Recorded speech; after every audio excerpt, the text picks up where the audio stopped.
any SEO, just SEM. Okay, gotcha. These guys are going to be in a different tranche than you guys. Yeah. I know some good SEO people in Washington, though. Yeah. Who's that? You mean like something like, huh? Counterweight Media. Counterweight Media. Yep. So they should be pretty darn close to you. Let me make a little note of that. The people who own it are really, really detail-oriented SEO people first, and they do a bunch of other stuff too. But I think that's the center of the bullseye for them. I think that's what they started with. We're really good at it and grew from there. Awesome. Well, I appreciate that. Mm-hmm. How's everybody doing? What's up, Dion? Howdy. How are you? Howdy. I'm good. Hi, Rhonda. Hi, Rhonda. Hi there. It's been a long time. I'm hopping on because I'm on vacation. I'm like, I haven't done this in a long time. Let me just see what's going on in the world. Yeah. I think everybody's on vacation right now or slipping around out on the roads out here. Supposedly we're going to have some sort of ice storm, which will be fun and interesting. So we'll see what's going on with you. Well, what are you up to this week, Dion? What are you working on? What are you doing? I want to hear Dion's 2023 goals since he's, and Ian's as well. I want to hear from you guys. What are you guys up to? For me, life got a lot easier when I stopped having goals. Okay. And so there's a movie with Chris Pratt called Passengers. You should watch it. There's a scene where he's in the bar talking to a robot, literally a robot. Yeah. The robot asks him, imagine where you want to go, where you're trying to get. And in this case, it's how many units do you want? How much cash flow do you want? What is your next investment? What is these goals you want to set? And so the robot says, imagine you're there. You've got there. You've achieved it. When you're there, you're just going to want to be somewhere else. Figure out how to love what you have. And that's what I did this year. When I retired and I've got the portfolio where I want it. So my goal for 2023 is to bring as many people as I can to that point. Good. That's where it isn't the next goal, the next big thing. It's sort of a thing also where I tell my kids this, like, once you can have what you think you want, you don't necessarily want it anymore. So you got to think, to me, it's back to happiness. Like, how do you reverse engineer your life on happiness, right? Rather than, and if you need to hit certain things to hit that happiness, we got a couple of people on here that are living some good, happy lives. I know Ian gets to travel a lot, right? You just take off and do what you want, right? Yeah. What about, good stuff. So your goal, Dion, is to help other people hit their financial freedom goal, whatever that is, right? Whatever that is, right. Yeah. Yep. I definitely send people your way. That's for sure. Somebody actually I was talking to the other day, I said, who do you listen to? They said, Dion McNeely. I said, well, that's great.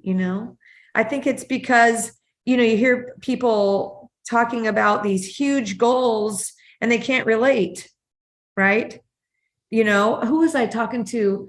I was talking to somebody. I was talking to this gal, who called me about her house in Bellevue. She's, open to whatever. She collects $1,000 a month cash flow off of it. Right. And, she's just an average person, works an average job. And all she wants to do is take that $1,000 a month and turn it into $2,000 or $3,000 a month. Right. So she'll sell her property. She'll do whatever she needs to do, as long as it just moves her towards $2,000 or $3,000 a month, right? Which is, I said, your story is so good. You're the type of person people want to hear from, right? Just a normal person that wants to take a step forward in their own goals. So they, you know what I mean? Keeping the goals attainable is a huge part of it. I make a lot of content with these two other guys, Michael Zuber from One Rental at a Time and Matt the Lumberjack Landlord. Both of them have over 100 units. Both of them have been investing for 20 years. Both of them have like multiples the cash flow most people would imagine, right? But they talk about getting to 4 rentals. Like if the average person got to 4, no matter if they cash flow 250 a door, 1,000 a door, your retirement's going to be better because it's attainable. It's something that the average person can see themselves doing. So setting that, especially when we have people that we can compare ourselves to, like Cody. was like 19, 30 units. Now he's 22, 100 and something units. And it's hard to think, okay, so that's possible. Is it worth pursuing the taking 1,000 to 3,000 when there's other people that are doing so many more things? And to me, absolutely. Like I wouldn't want 100 units. You know what though? Look at what Cody has to do to get that. Where does he? That is, nobody ever talks about, like, what if you're a person that has a family of kids and you can't move around, your kids are in school, you can't necessarily, you don't want a house hack necessarily, right? I mean, I know that's a great strategy, you know, but that requires you moving your family around. That requires you want to travel out of state to chase down all these deals, or you want to buy them through, whatever. No, I feel like nobody is speaking to the audience of, I'm a parent, I have a job, and, I want some financial freedom, but I'm not willing to, travel all over the country to get it. Right. I'm not willing to move around all this sort of thing. How do I do that? I'm willing to, step outside my comfort zone of what I'm in. But like you said, maybe for those people, it's a longer game. Right. Yeah. That's why I love you, Dion, because, I am in these, of course, we're all in the groups like WARI and, these places. And a lot of it is a bunch of unrelatable stuff, right? The question is, how are you going to build your capital, right? You can do it through your job. You can do it through maybe wholesaling, but honestly, wholesaling is a full-time job, right? I work with some of the top wholesalers in our state, and I'm looking at where they're getting these deals and what they're having to do to get these deals and what these deals are. And I'm like, that is a lot of wheel spinning. So it makes life a lot simpler when people figure out the answer to this question. So anybody watching this, think, are you an investor or an entrepreneur? Cody is an entrepreneur. He is creating a job that he works full-time that he owns. As an investor, I worked full-time, raised 3 kids, single parent, wasn't wanting to be, I'm actually a pretty bad entrepreneur. I've tried 2 different companies. Oh, thank God. I thought you were going to say bad parent. I'm like, no, I call it bad mom zone when I get into that zone, but yeah. Right. Right. No, so I would be a terrible entrepreneur, but I'm a good investor on how to make it a system that's very simple, that doesn't take a lot of time and can be done in conjunction with actually having a life. Right. And so what do you think is the personality trait though, that, what is it that allows you? Is it that you're patient and that that you're going to just have a system that you're going to pursue every day or every week in wherever you're looking your zone to be, and that you realize that you're going to go about your life and you're going to take these daily steps or whatever to, take action to what you can do within your zone, and that you realize that might take a while and you're going to go on with your life and you're going to be happy with that. What is the mindset that works for you? Here's what did it for me. Realizing one day who's benefiting from me when I work. So as an entrepreneur, Cody's creating a thing where he's trying to benefit from his work as much as he can. But as an employee, most of my life, I've been in the Marines, been law enforcement, I've been a truck driver. I've always had a job where I was working. And most people would say that you work for the money, but if you work, the first person who makes money is the government. The next person who benefits from your work is your employer. They're going to make more money than it costs to have you there, or they're not going to be in business long. Then when you make money, most people spend it.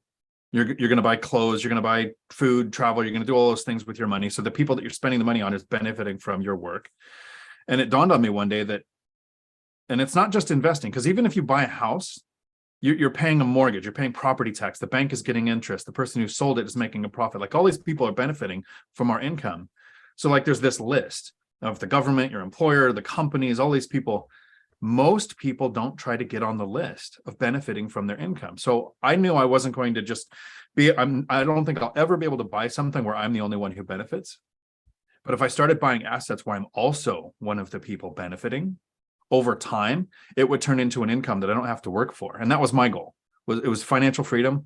There are some people who work a job because they love it. There are some teachers, some people in law enforcement where they just love the job, so they do it. I don't think I've ever found purpose in work. I always thought that if you have to be compensated to be there, to me, that's not purpose, right? You're there for the money. That's the purpose of being there. So I don't find purpose in making money. I wanted to make money in a way that doesn't take time, doesn't take effort. And for that, it was doing it. The first 4 years of investing, I did two things.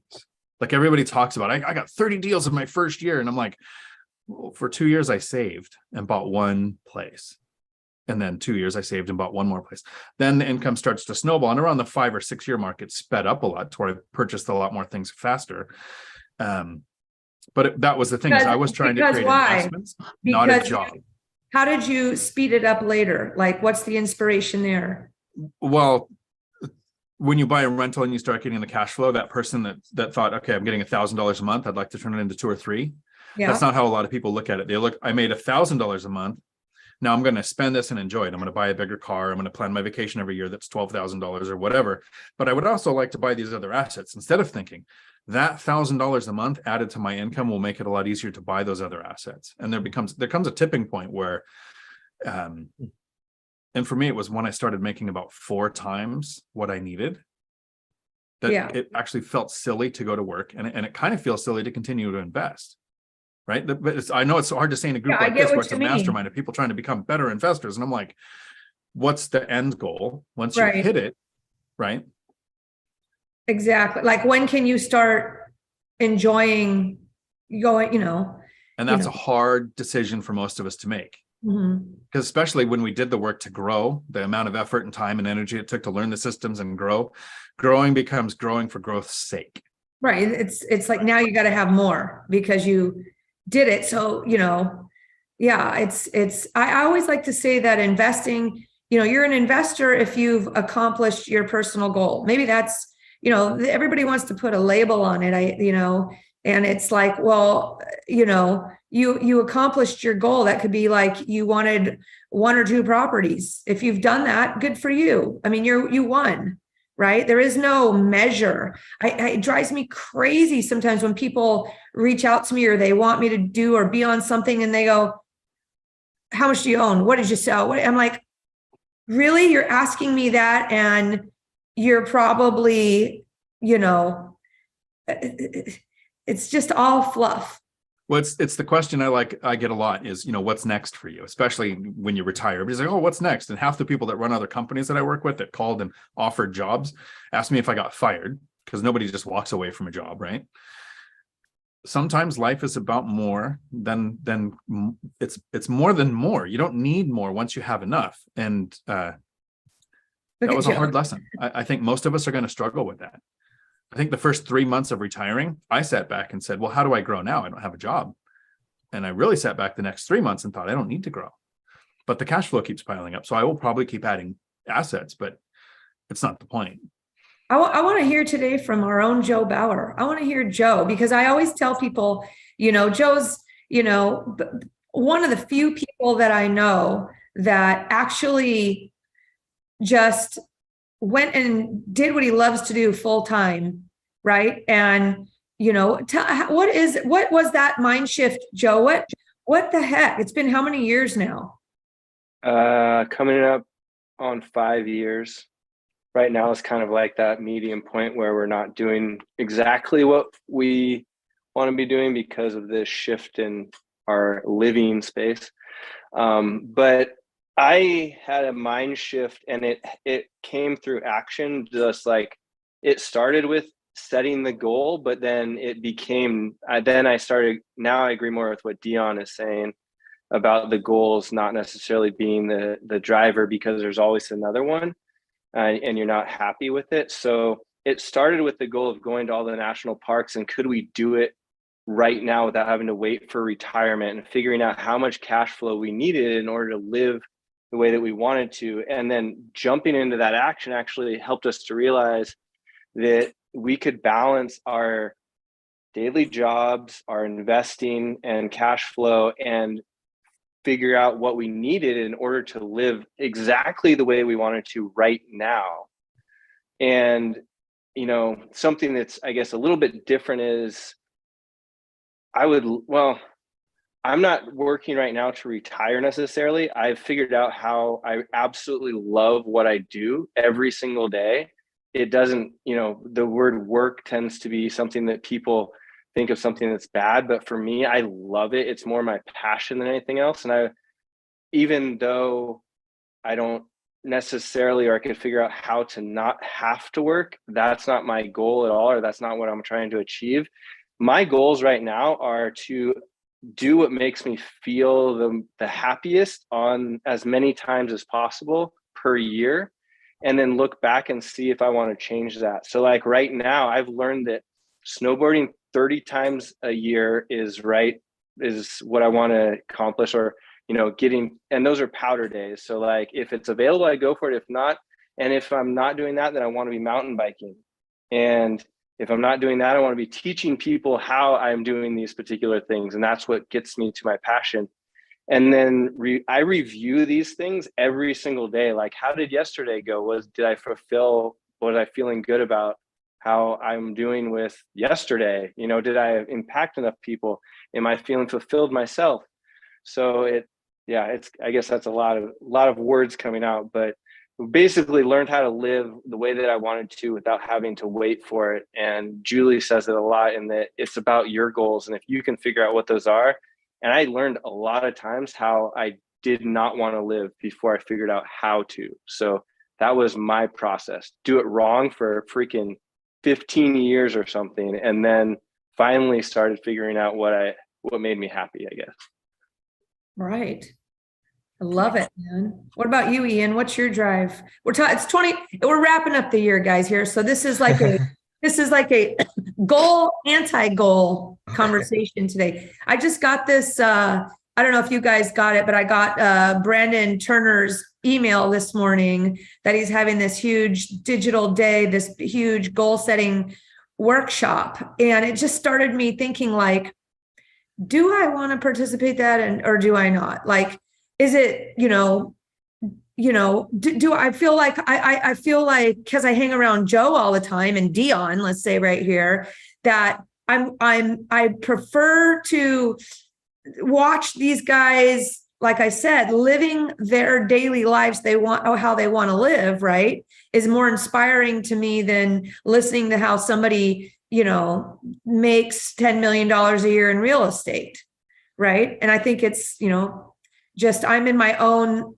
space also. Like, my kids are going to leave soon. The only thing I can think about is, how much money do I want to commit to the next 4 years just to traveling, right? Because I feel like I need to live in the now. Like Joe's saying, everybody lives for the later, got to live for the now. What's your situation, Ian? How do you, well, what's the goal? I probably could have stopped maybe 5 years ago, maybe. But I enjoy doing this. So yeah. I enjoy looking at, I like shopping deals. I'm always like trying. What's that? You're a deal junkie. Yeah, I like, when I get a good deal, I feel excited. And then I just, convert this to finding a good deal on real estate, and I enjoy it, So for me, I'm going to, if I stopped, I don't think I'd be happy. I like doing what I'm doing, but what I'd like to do is also combine it with travel. So I'm trying to be able to, travel and do deals from outside the country while I'm traveling on vacation. So that's kind of my goal. But yeah, I want to keep acquiring. I've kind of stopped for now because I do feel like the housing, house prices are going down. But once I feel like it's going to turn around, I'm going to start buying again. I'll still look for deals. Like, I mean, if the deal's obviously really good, I'm still going to go for it. But yeah, I enjoy doing this. So, but yeah, I think, like you guys are talking about, like, do what you enjoy. If you guys, whatever that person wants to do, just, life is about, doing what you want to do. So I mean, we are all here talking about real estate. So real estate is a wonderful way to get you to that spot or whatever. Actually, I wanted to, while I'm thinking of it, Dion, we did a podcast this week with a group called StackSource. And StackSource is basically kind of like a rocket mortgage for commercial real estate. So StackSource are commercial real estate brokers, meaning loan brokers, financing, where, they will, they have like, I don't know, 1,200 different lenders on their site, and they will throw it out there. Like right now, right? If you're doing a deal, right, the rates are all over the place and so forth like that. Or I don't even know how you do a value add, like with a I know you don't do this, but with a bridge loan, how do you have a defined refinance date or a defined exit at this point? You know what I mean? You hear everybody using that buzz term right now, pencils down, is kind of this buzzword everybody's using because they don't know how to, if you're having a defined exit or a defined refinance date, you're kind of, unless you're getting some Uber deal, then it's a little hard to predict the future. But for you, it doesn't really matter right now because you're long-term holding it, right? That's your doesn't really impact you, right? Right. I think anybody doing anything like that now with hard money or bridge loan has to consider, or a defined exit, has to consider the option of leaving some money in the deal, right? More so than in the last 2 or 3 years, because the market was covering up almost any mistake that happened. Not anymore. Like Ian said, prices aren't going up as fast anymore. Rates, no one knows in 3 months what's going to happen. I have a friend who did 2 BRRRRs in the last 6 months, and he started it with when interest rates were 3%. To refinance money out now, it's at 6 or 7, right? So, but he did start it with, I can leave. That person left the money in the deal. He just left the money in the deal. Some, right? Not all, just more than he would have hoped to. And it's still a deal for him. Yep. Gotcha. Because he bought it right. Right. Bought right, had the systems in place, had the contractors in place already, had the property management in place. Like, I wouldn't suggest right now that anyone start with BRRRR or flipping, and in a market like this that's as uncertain as it is. But somebody who has a portfolio where the cash flow from the other rentals can handle the mistakes or the change in the market, even if there's not a mistake made. That's the people who could do it. So I've actually considered it myself. I have about $500,000. I'm looking at, I could put a down payment on a fourplex, or I could go into my own BRRRR where I'd be comfortable leaving 100% of the money in the property, or finance out some, depending on, what happens to the rates in 3 to 6 months when it's done. So those are options too, but not something I would have started before I had the portfolio in place to set that up as an option. So are you making offers right now still? It's been about a week since I made an offer, but yeah, I made 2 or 3 in the last couple of weeks. About 3 or 4 weeks ago, I had one accepted that I backed out of. I don't want to talk too much about it because it's still in the MLS, and I don't want to get busted for that. But there was so many things wrong that weren't in the MLS. What I wouldn't have known if I didn't have a friend who owns a plumbing company, who I had him check county records and find out some other things too, to find out what scope of work I was looking at, and then backed out. But yeah. Well, because you don't like those deals, right? You don't like those got to do a bunch of work deals. So I generally have never done that. This is going to be the first BRRRR that I've done. And to me, it makes sense to invest for buy and hold with, rent ready or already occupied, that don't take a lot of work. You're not going to refinance any money out. It's just get a mortgage, never think about it again, unless rates drop like they did in 2020, then of course you refinance. But because I have the money built up and haven't found the other great deal this year, then I'm considering doing it, where it would be my first one, where I'm going to rely heavily on my investor friends that I know that have the team of contractors and get it done. But only because I have the portfolio. I don't know why in my head BRRRR seems to me to apply to a residential deal, right? But on the multifamily, we're calling it a value add, right? Right. So actually BRRRR is what Brandon Turner and the Bigger Pockets community stole from multifamily. The idea with multifamily is you do value add. You buy it based on NOI, you increase the NOI, and then you've made all this money that didn't exist last year. And then people said, well, that can happen in residential too. And then they broke it down to the BRRRR method, which I haven't done one yet. Yeah. And the big difference is I wouldn't do it now with hard money or a bridge loan. That was like the start of this part of the conversation. Yeah. I'm only considering it because it's my money and I could leave it in the deal if I had to. Right. The slower burn. And then you probably win anyways. Here's Holly. Holly, what are you up to? Because Holly, do you guys know each other, Dion and Holly? Because Holly is a go-getter. She's buying we've talked small multifamily. We've talked a few times. Hey guys. Hey, Holly. Hey, I'm just coordinating the remodel for my seller finance duplex in Bremerton that just closed a couple weeks ago. So I'm kind of on a holding pattern right now with the holidays since I'm out of town and some businesses are closed and I mean, all so of that. So you're essentially doing a BRRRR, or you're big, right? I mean, you're doing a value add, or is it a house hack? It's a house hack. I'm gonna move into it, but I'm updating 3/4 of the flooring, pretty much. Painting. Gonna either spraying. I spray and refinish the tubs and the showers mostly in all of my units. Is a really affordable way to get something to look new and white. I do that with Surface Renew. I love them. And they can also do some things like just replacing the front of the cabinets and things like that in a kitchen where it just needs a little bit of a modern updating. And then maybe just replacing a countertop or spraying that. So all of that's going to be happening in January. Hopefully I'll move in February and get at least 2 of my I'm in February for rent. So in Bremerton and Gig Harbor. So what's your 2023 plan? Congrats, by the way. I want to file my tax returns as soon as I can so I can get regular financing so I can buy another property probably in the second quarter.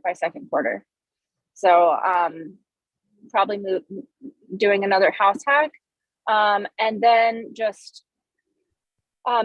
keeping consistent in my marketing towards the properties where I want to continue to build my portfolio. That includes the house hacking, and that also maybe includes some larger properties.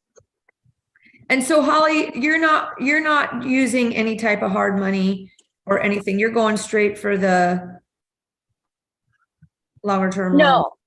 Yeah, I'm just going straight for the longer term. You and Dion, I think speak the same language. I think once I get like more of some things figured out and maybe a bigger cash reserve and I get past these projects, I can kind of look at where I can pull money from, because I'd like to I don't know, do something like maybe do some development or something like that, because that's maybe like a 2 or 3 year plan there, but kind of one thing at a time. I don't want to get ahead of myself. I just think the whole process of all of that is exciting, and I just want to learn about that. So I am doing that on some property that we own right now. We are starting some feasibility with that in Gig Harbor in the spring. So from that learning process, I'm hoping to take that and put it into other projects that I want to build. Good for you. So we have two no hard money users here, but Ian, your business model totally, you have your own cash, but you are looking, what do you look for? You look for like, you're out in markets where the houses are cheap and you're picking them up, probably for cash or whatever. I look at the cap rate. So I'm trying to find something that's like the last ones that we're doing. I was able to get above like a 20 cap, which, I think blows people's minds. What does that mean? Give me numbers, like purchase. So I bought a house for $50,000, 25,000 renovation. I'm renting it out for $1,500. So, what's the downside of that right there? Those, is that like war zone property? A lot of turnover? What's the pay? That sounds. No, it's the ARV now is it was around 200. Now the value's gone down probably to like around 170. What is the downside? The downside, I'm buying something that needs a lot of work. So, yeah, I mean, that's, stuff that people, normal buyers aren't buying because, they don't have the people to do the work on them. So, And are you traveling to these properties? I'm not, I actually haven't been to any of the properties that I've bought. But I am planning. That's a different mentality right there, right? That's a whole different tranche of person, right? That's, to be able to do something like that. Well, I don't look at like the property, like how it looks. I'm looking at the numbers of it, how much would this, if I purchase this, how much would this property bring in? That's what I'm looking. I haven't been to the Georgia in like 4 or 5 years. I'm actually going there this beginning of this year because I am selling my park. I found an agent to list it finally. So yeah, I found an agent that was willing to, I offered her $100K to sell it. I talked to a lot of agents and they were like upset, like only $100K. You're like, well, how much work is this going to be to sell this one property? So a lot of agents were offended by it, but I've talked to this other agent. She was happy she was like, yeah, that's a good, that's a good number. So good luck. Yeah. And she did the evaluation and she thought my number, she came up with a little bit higher than what I was, the last agent brought to me. So we'll see how that goes. But I'm actually, I wanted to ask, do you guys know, like, what I want to 1031 into ideally is like a portfolio of single family homes. Do you guys have any thoughts on where to find like portfolios of single family homes? My suggestion would be to reach out to iBuyers, try to develop a relationship with one of their offloaders and talk to the markets. And because that's the barrier to investors like me is iBuyers are like, no, you got to buy 10. I mean, you don't want to look at 10. We're not going to talk to you. So that's my knee-jerk reaction on where I would look. Okay. But there's also the component that it has to be a 1031, right? So, okay. Oh, I just actually saw a portfolio of single family townhomes in Idaho that are new construction. Okay. That I think that whole model of build to hold type of thing in whatever markets, I think is an interesting one, or I like the idea here of somehow getting a property that has the ability to build a dadu, and you sell off the front house, build the dadu, and just keep the dadu as a rental. But I'll have to find who that was. Let me see if I can, that was selling that, and I should send it to you. I'll have to, let me see while you guys are looking at that. Would it be worth trying to talk to someone at Lennar? They build like a ton of homes, and I heard that they're having trouble selling them because of the market. I wonder if they'd be open to, saying, well, let me buy X number of homes from you at a discount. Yeah, I mean, why not? It's worth a call, right? Who knows on that sort of thing? I'm not sure. I'm trying to, I think you're going to find it through, calling the brokers, right? Because usually groups like that are going to have their go-to brokers that you're going to network with, right? Or somebody who's sitting on a bunch of flips, right? Or has a bunch of inventory of flips, right? Like who flips out who's the big monster flippers out where you like to buy, right? Maybe they have this inventory of properties that, they have too much on their books, like Dion says. I do think there's a whole underworld of, there's Arrived Homes. Have you heard of Arrived Homes? No. Check out Arrived Homes. That's Jeff Bezos's single family home, you know, maybe you can buy a bunch of those houses, right? Rather than it be like a crowdfunding thing where they have to crowdfund a bunch of people together, you can come in and buy a portfolio, right? Like you're saying. Yeah. I don't Yeah. know. Okay. You know? That's some good ideas. Thank you. Yeah. I don't know. There's syndicators that sell blocks of new construction homes also, I think is what I know about. That's, I think, the Idaho one I think it's in Idaho Falls or something like that, you know, where you can buy like 4 townhomes that are in a, you know, those type of deals, right? Okay. I think I would go out to the local investor groups to see who invests in those types of properties to see if they're looking to sell off. So and then also maybe pull a list yourself and market to them. That's what I would do. That have owned those types of homes. Maybe you can, when I pull lists, sometimes there's like the names, you'll see them several times. So they, you know, you'll see who owns a lot of the market share, and or reach out to the investor brokers in the area. Have you ever used PropStream? Have you heard of PropStream? Me? I haven't. So PropStream is like you can do, has data and list pull services. But one of the features on there that's kind of cool is they have what's called linked properties.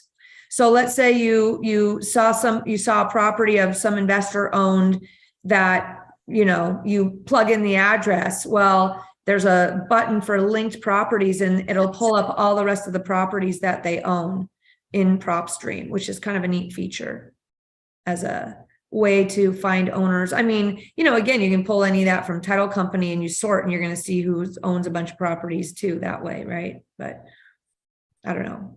Okay. Yeah, I'm writing this down. Have you tried Joe McCall's new or you posted about that the other day, Julie? The land thing? Yeah. I don't know if that would be helpful. I don't think so.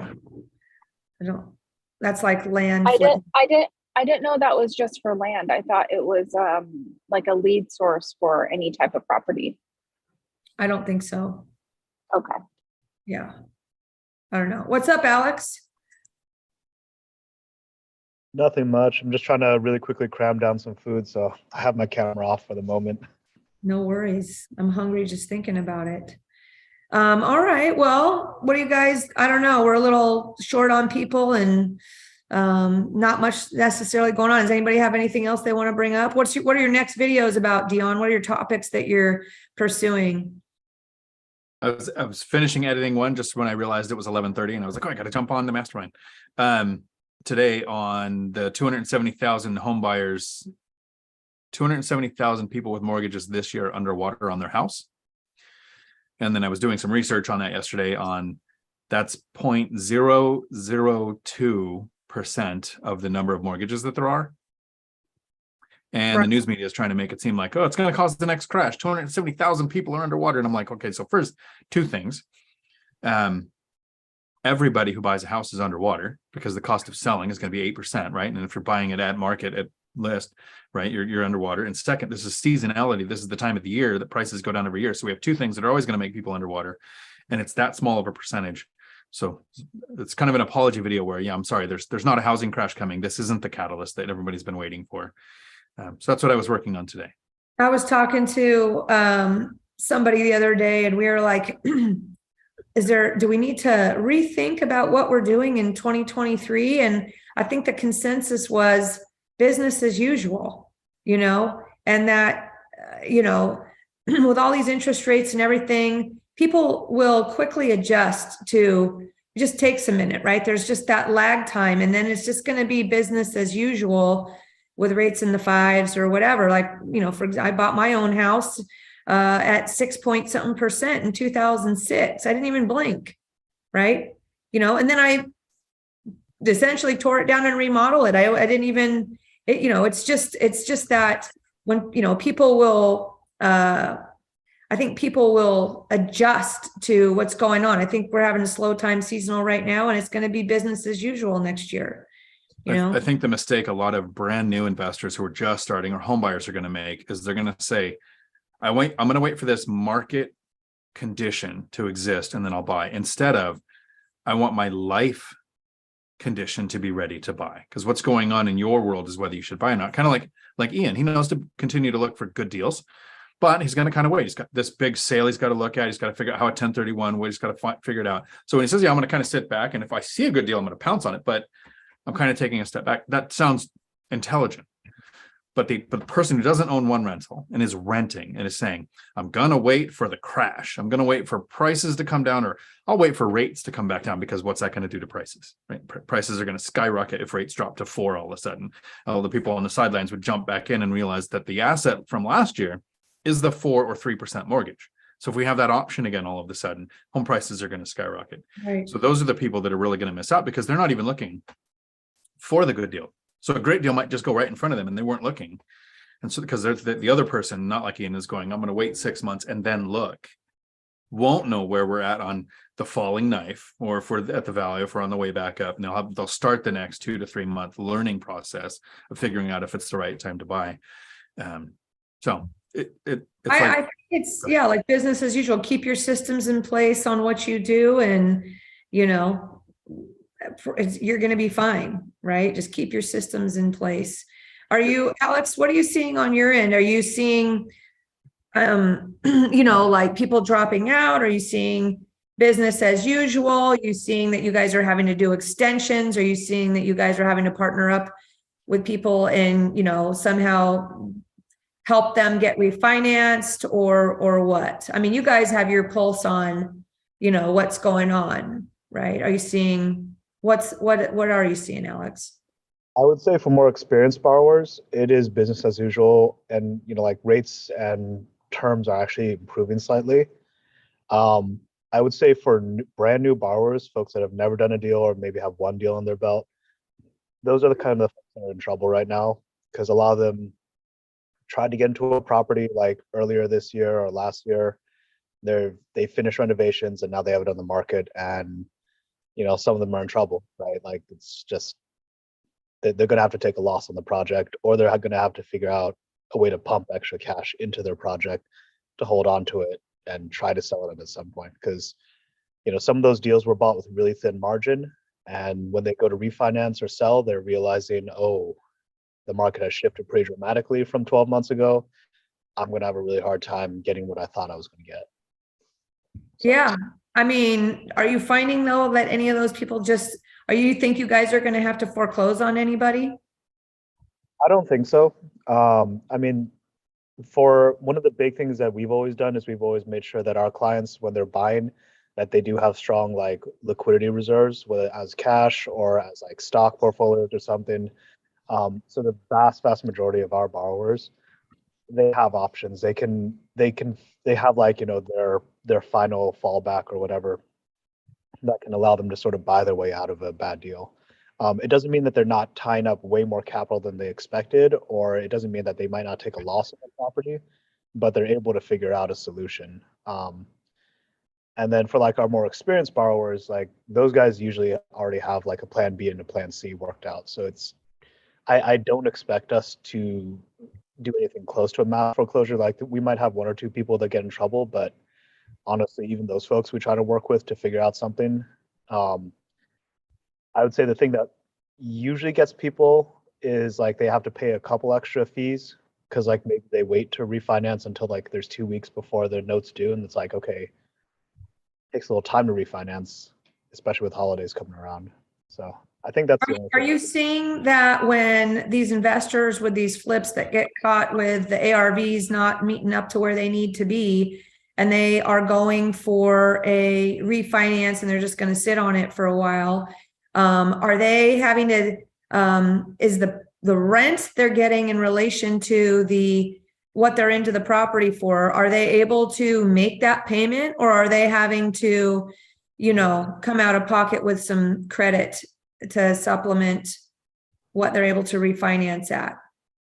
Most of the times, especially if they bought in like one of like the, I guess, so-called Class A markets, right? Like Seattle, Austin, Bay Area markets, like Boise, they're having to come out of pocket and like put in they're having to deleverage the loan a bit, right? So like say they bought the property, they purchased a property for say 600 grand.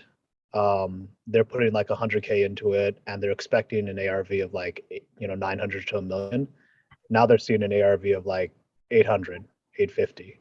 And so when you look to do a long-term loan on that property, they're having to come out of pocket like maybe 100 grand and deleverage the property. 50 grand, 100 grand to deleverage the loan so that they can hold it long-term. And that kind of sucks because you're tying up a lot of capital, but ultimately they haven't actually lost the money. It's more just tying up capital. Cash flow timing. Yep. Yeah.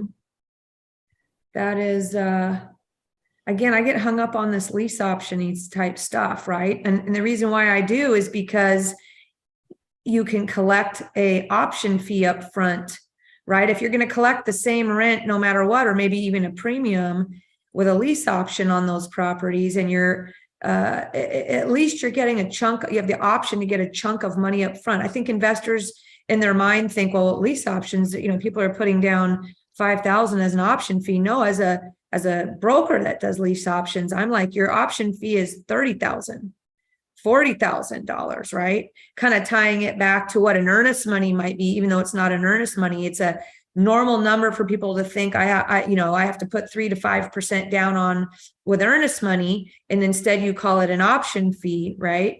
And brokers can be paid out of that. But the point being that a investor then gets this chunk of money up front, right? And they get the rent to help cover that that refinance burden or whatever they have to do to pay down. Does that make sense? Am I talking? Not only that, then they're doing like, let's say they even do like a 2-year lease option or something like that. Isn't the capital gain situation better at that point because they've owned the property long and now they're not paying their ordinary income on a flip and they've converted that into a long-term gain? I'm feeling like I want to talk about that, but am I missing something on why that wouldn't be a good strategy? For me, I think it's good. That's why I'm selling my park that way. Because then I could be like, everyone wants to do seller financing. That gives them the seller financing numbers. But I can have the timing of a 1031 exchange. So I can be like, okay, they're going to exercise this lease option. And I can look for a property and kind of have all the timing in place. You're doing the lease option for the purpose of giving yourself the time on a 1031. Yeah, on a lease purchase. So, well, is it called lease option or lease purchase? They're one and the same a bit. Yeah. So I'm doing it so that way I can like be ready to have a property to do the 1031. Because it's a huge, I think we're calculating like around 600,000 in taxes that I'd have to pay if I don't do the 1031. So I want to make sure I have the property so that I can do the 1031. That's what I'm saying, Alex. Like if people are having, let's say they're listing it for sale and they know they're in trouble where they're going to have to write a check. You simply could just start marketing it also as a lease option at the same time, right? And so you're tackling, that at least you're offering that as a potential solution, right? For getting that chunk of money. There are some issues with trying to do, so I do agree that lease options are a great option to boost your cash flow on a property.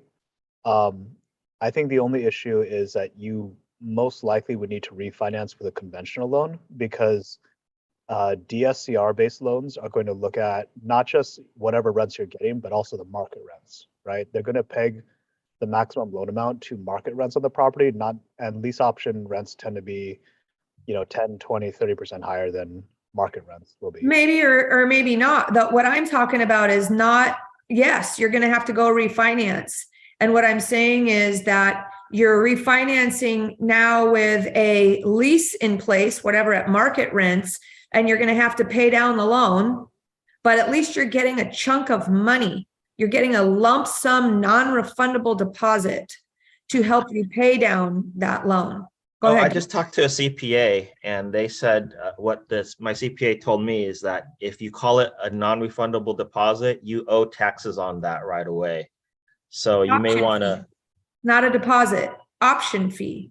Yeah. Well, I don't know. I mean, I guess you could check with your CPA, but what my CPA is saying, if you take that money and it's non-refundable, that means you've basically took the money and you got to pay taxes on it. So what my CPA is saying is call it refundable. So that way you don't have to pay. I don't know if that matters that much. If it's a small amount. Yeah, my understanding is that if you call it an option fee, it's not a deposit. It's an option fee. And it is earned income, a non-refundable option fee. It's earned when either they exercise the option to buy or the option to buy expires. Right. So you're both right on the way those lease options work. The money that you get as a down is earned income. So you are going to pay taxes on it, but it goes into your income on how your overall taxes look for the year. But the biggest thing that's missing when you do a lease option like that is you get the consistent income on rents, which Alex is right. They're usually 10, 15% higher than regular, but you take away the tenants, toilets, and termites. Yeah. All of the maintenance and management of the property becomes the purchaser's problem. That you're still getting the consistent income. You don't have the large tax hit all at once. You do have on the amount that you're going to collect, but like you said, Julie, it's the same thing. So if you purchased a house and then did a lease option, it's earned income like a flip. Like that income came in the same year that you bought it. But if you've owned the property more than a year and it's been a rental, that comes in as capital gains. So it's tax at capital gains rate. If it's I don't think there's a way to get it into the passive column as far as using depreciation and that kind of stuff against that income. But it's definitely not as bad as selling it all at once, like Ian is doing and saying it's 600,000 if I do it this way. Right. Or it's yes, I'm going to pay taxes on the payment at the beginning, but it's not the full amount, and then consistent income without having to take care of anything. Right. So why would somebody that's stuck in a flip that has to hold it and convert into a loan? Yes, you have to convert into your loan. That's not, it is what it is, right? You get to get management off your back because that's maybe what you didn't intend in the first place. You get to probably like sell it at the price that you intended to or closer, right? Because you're pricing it a year or two down the road, right? And you're collecting this, whether it's, so what, you're taxed on 30 or 40,000, I don't know, everybody can debate whether that is taxable at that time or whatever. Seller financing, yes, I don't know, that's the opposite of what I heard on when it's taxable on an option fee, because you haven't earned it yet, because it might just apply towards the purchase price, right? That's the thing. We're debating the wrong thing there. But so why would somebody want to rent to a regular old tenant who's going to beat up their flip instead of somebody who's intending to buy it?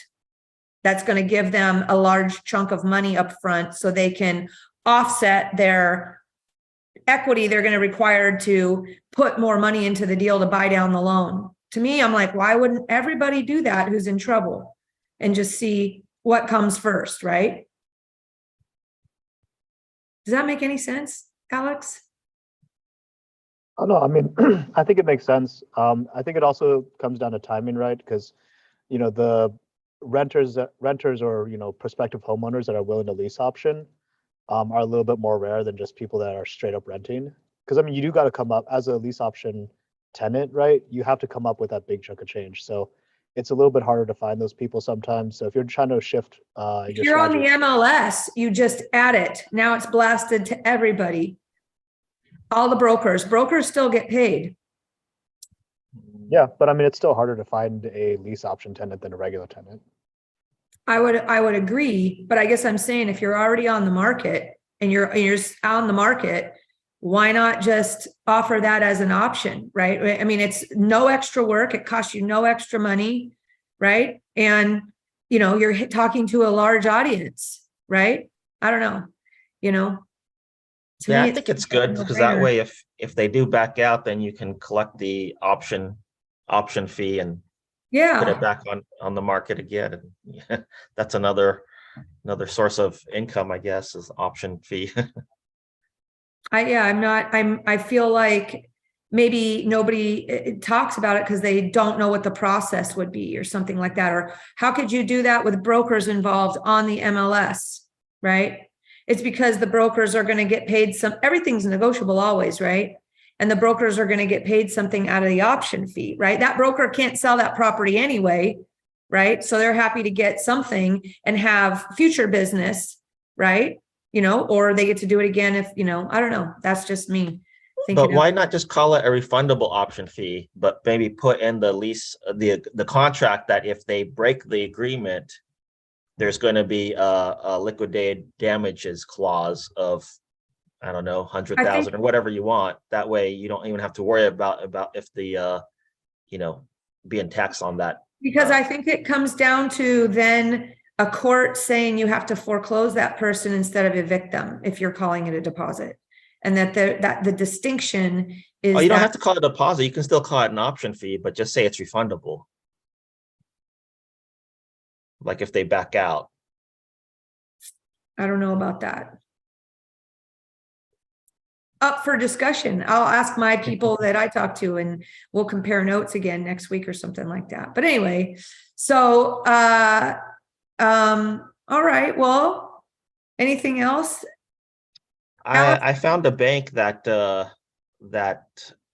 gives 4.1% on a savings account. I don't know if anyone's interested in that, but for me, it's like I have capital that's I just had like in a normal savings account, and I was going to put it into like CDs or treasuries, but I was like, oh, this is a savings account that pays close to the same amount as a treasury or a CD. So just FYI. What's the minimum deposit?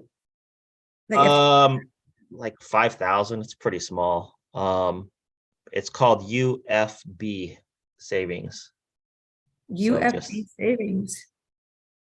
They're in others, what state? I think they're from California. UFB savings. Feels like there should be something attached to why somebody would offer that. Well, Citizens offers 4%, so they're Allied on is their pretty close, savings too. How much is Ally offering? That was 3 something, but I mean, it was getting pretty close. Is that where you bank, Dion? No, I was looking at changing where I keep savings because, since we were almost all getting, 0.02 or 0.5 or whatever, it didn't really matter. Now, when you're talking 2 or 3% different between the institutions, I was looking for the better one. So I'm going to check this out too. Thanks, Ian. Awesome, Ian. Yay, big nugget. At least we got that going for us today. All right, guys, 12:30. I'm going to get back to it. I'm freezing here. So got my jacket on here today. You guys go have fun. Dion, thanks always for showing up. Ian, good to see you. Ryan, Rhonda, Kathy, Alex. Have a happy holiday, guys.